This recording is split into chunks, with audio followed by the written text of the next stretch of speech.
Welcome back to another episode of 40 Facts About the 40K Universe. I am your host, Gershwin, and you are watching One Mind Syndicate. Today we continue talking about Chaos as we get into the Chaos Warfleets. Now, Chaos Warfleets are Imperial ships that are devoted to the actual Chaos gods. There are other means of transportation within Chaos, like warp rifts and stuff like that, but in this situation it is the Chaos Warfleets that we will be talking about. If you guys have any other suggestions of topic ideas that you guys would like us to cover, please comment down below, and if you're new to the channel, subscribe, because we post Warhammer 40K content every single day. With that said, let's get into 40 facts about Chaos Warfleets. Just as the dark gods of chaos visit their warped and twisted blessings upon those of their followers who prove themselves worthy, so too do their gifts fall upon the great and aged machines devoted to them. A void ship's form, its very material essence, may be warped by the touch of chaos to take on a shape ever more pleasing to its patron. So it is that a starship might come to truly bear the mark of its patron god. It is not merely the will of the Chaos God that alter a ship. A dedicated and worshipful crew will lavish much time on their vessel, reshaping it in their god's preferred image, branding great runes all across it, covering it in colors, symbols, substances, or geometries favored by their divine patron as testament to their fevered devotion. By foul enchantments and dark rituals, demons, spirits, and other chaotic entities in the service of their patron may be summoned up, or even granted whole areas of the ship, invited to dwell within its engines, sustained in the material realm by the same bound psychers and warp drive engines that once allowed the ship safe passage through the immaterium. Alone amongst the material creations of mankind, these magnificent starships are designed to travel both the material and the immaterial, and so offer a sanctuary to demons which cannot be found elsewhere. These beings of chaos might slumber within the warship's guns, launching fire from them with an unnatural fury, sweep formlessly throughout the ship's decks like a wailing ghost, driving off would-be boarders, or even lurk deep within the hulls of the vessel itself, binding their own ancient malice with the intangible and resolute will of the aged machine, birthing a vessel with a true heart of chaos. To all but the blindest and most deranged of Khorne's followers, the need for ships to transport them across the stars is obvious, though beyond such cold utility, even most ancient of vessels deserves little more reverence. To Khorne's followers, such vessels are nothing more than steeds, chariots even, to take them to new fields of slaughter. The fleets of Khorne is known as the chariots of slaughter. Where other gods might visit their blessings equally upon their followers and their machines, Khorne cares little of the beast of steel, and it is instead upon the deranged and bloodthirsty warriors that slay in its name that Khorne's blessing falls. Khorne's lust for blood eschews as cowardly and unworthy the long-range weapons of many traitor vessels.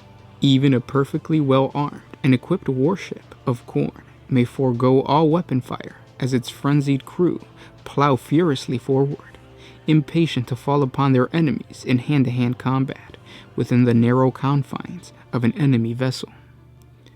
With little love of psychic sorcery or arcane technology, followers of Khorne are often equally loath to rely upon such tricks as teleportation, and instead enact the will of the blood god with their frenzied boarding actions.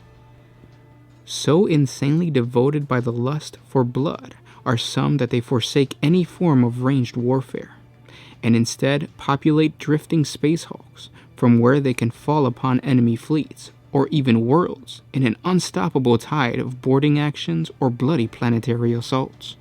Khorne is not blind to the need for firepower, though he gives no favor for it, and his fleets remain rigidly utilitarian in this regard, willing only to utilize those weapons and those tactics which will ultimately bring them closer to their target, closer to slaughter. Those vessels favored by Slaanesh are nothing short of palaces, the finest and most delicately crafted, carefully maintained and lovingly restored, their every inch decked in the most precious metals and glittering gems. Known as the floating palaces of Slaanesh, smothered in the richest and most extravagant of dressings, details, and iconography, decorated with the most exquisite portraits, sculptures, and art, invariably portraying acts of extreme perversity and artistic horror.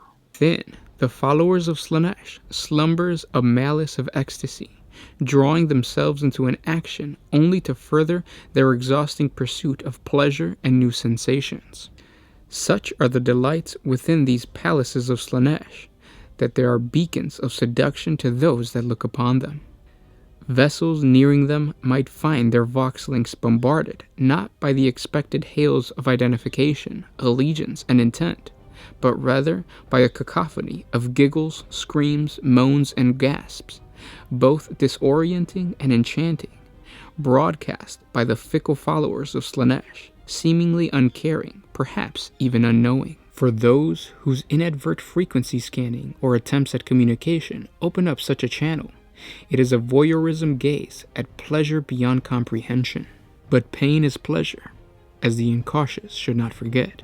To turn their guns upon the entranced crews of nearby ships is as much ecstasy to the followers of Slaanesh as it is agony to their victims. To board their vessels and take what captives may be found for purposes that may not be spoken is to Slaanesh not remotely a betrayal of the apparently harmless sensation which first proved so alluring to those same unwary victims. Such is the fate of any fool enough to stray close to the screaming palace of pleasure, which are the vessels of Slaanesh. Alone amongst the dark gods, Tzeentch cares little to bringing the starfaring vessels of mankind under his service. Tzeentch's ships are known as the Beasts of Tzeentch. The warp is as much home to these vessels as the material universe, for they must travel through it at great lengths and at great perils, and cunning Tzeentch knows that it is within the immaterium that his true power lies. Within the warp exist countless entities, beasts of the warp, born there or forged there by powers unspeakable. It is Tzeentch's great gambit that in his service these beasts are changed into the forms by which mankind might know and fear them most. Great, hungry leviathans and all-consuming serpents are the pets of Tzeentch, creatures born from the hellish depths mankind has conceived of since first gazing out upon the great oceans of Terra, and knew that something truly terrible must lie beneath. That humanity's own origins and birth lie in such murky waters only adds to the instinctive dread and insubordinate fear such monstrosities awaken. When his power is at its greatest, and when his loyal followers offer conduits and sacrifice enough that it might travel beyond the immaterium, Tzeentch sends such beasts forth into the material universe, riding upon the tides of chaos which surround the warfleets of the ruinous powers, buoyed along by the surging waves of sorcery and eddies of unreality which Tzeentch's followers bring in their wake. Given form for a time, these leviathans fall upon Tzeentch's enemies like great predators, rending metal, flesh, and soul apart with equal ease. The only mercy, perhaps, of such horrors is the inescapable impermanence of such warp-spawn nightmares. Starships whose crew met their end through disease and decay are the most pleasing sacrifice to Nurgle. Ships are cramped, claustrophobic places at best of times, and the air which feeds their living crews is a commodity that must be endlessly recycled and filtered back into the vessel. Such lifeless air as this often becomes stale, and the stench of sweat and grim hangs heavy in it. Under this mask of filth, Nurgle and his dedicated followers find little difficulty in spreading something rather more virulent throughout a vessel. Such plagues aboard ships are not uncommon, and Nurgle laughs gleefully at such work. A ship's entire crew may be weakened beneath its malady, and in such desperation it will turn to Nurgle for protection. And so a new plague ship is born, its crew spared the sorrows of death, but instead gifted an eternity beset by the same plague which first laid them low. But decay does not affect merely the living. Nurgle beams all the more proudly to see the creations of mortals broken down by decay. The most virulent of its ills do not only strike at flesh, but also bring them a noxious, stinging, acidic feel to the air which can sicken even the metal of the warship, like the bloated carcasses of its human followers. Nurglite plague ships bear these scars of decay like a badge of worship. Liquefied rust running like blood across the hulls of the plague ship. Cankered and broken power supplies, plasma coils, and radiation conduits seeping their magma like pus. Such decay defines the vessel whose crew serve the Plague Lord. And those were 40 facts about Chaos Warfleets. I hope you guys enjoyed this video. It's kind of interesting to see how the different Warfleets, or I should say the different gods, need to depend on the other gods for the Warfleets. So for instance, Tzeentch and Khorne, who don't really have that much desire to create their own Warfleets, need to rely on Nurgle, which is what you saw during the Black Crusade. Abaddon the Despoiler actually used a lot of plague ships to transport his troops. You could check out the lore behind the Black Crusade on our playlists. We have a whole Black Crusade playlist which explains a lot about the plague ships in general, just because they were the primary device that Abaddon used to transport his men, and also to for Nurgle to spread his I think it was the Plague of Unbelief. But again, check that out on the playlist on the channel if you want to. Now, based on all these Warfleets, I think I have to go with Khorne, the Chariots of Slaughter. Those are the ships that I think, to me, are the most badass, because they resemble Orc rocks. Because you have a bunch of berserkers on a ship flying through space, flying through the Immaterium, waiting to crash into something and just get into melee, which is exactly what the Orc rocks are. It would be pretty badass to see an Orc rock encounter a Chariot of Slaughter. It would just be complete silence, and then all of a sudden, crunch, and then just explosion of melee combat as both the orcs and the berserkers slaughter each other. And of course, before that, it would be like a Royal Rumble, because there's a bunch of Khorne cultists, a bunch of berserkers in these Chariots of Slaughter, and you know they're not going to sit there quietly. Can you imagine two berserkers sitting right next to each other, just quietly waiting to get to Cadia? One of them looks over, is like, "So, is this your first time going to Cadia?" And the other guy's like, yeah, I heard slaughtering is really good this time of year.